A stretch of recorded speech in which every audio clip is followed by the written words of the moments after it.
Écoutez, je fais un commentaire après. Est-ce qu'on achève une guerre qui manifestement ne peut pas être gagnée? Il y a ce qu'on voudrait et il y a ce qu'on peut. Sans les Américains, les Ukrainiens ne peuvent plus se battre.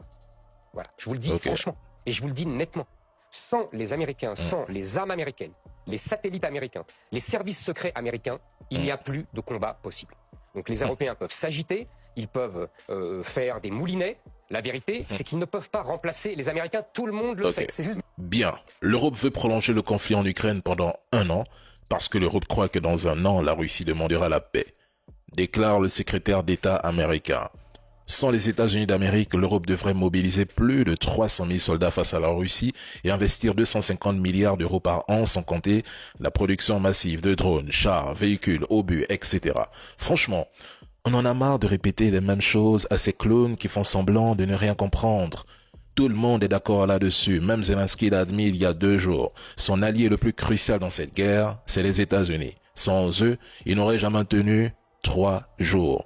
J'ai l'impression que, pour certains de nos frères africains, quand c'est un Africain qui dit une vérité, ça ne passe pas. Alors, faisons court. Si le président Emmanuel Macron et ses alliés européens, enfin, ceux qui restent, parce qu'ils sont de toute façon divisés sur l'Ukraine, veulent soutenir Zelensky sans les États-Unis, eh bien, monsieur Donald Trump, abandonnez tout accord de paix. Coupez Starlink, privez l'Ukraine de vos armes, du renseignement, de vos formations, de tout. Laissez l'Europe affronter seule la Russie en Ukraine.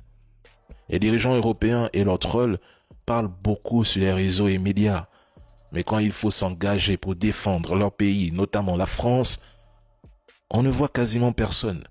Ils fanfaronnent, mais ce sont les États-Unis qui font tout le boulot en Ukraine.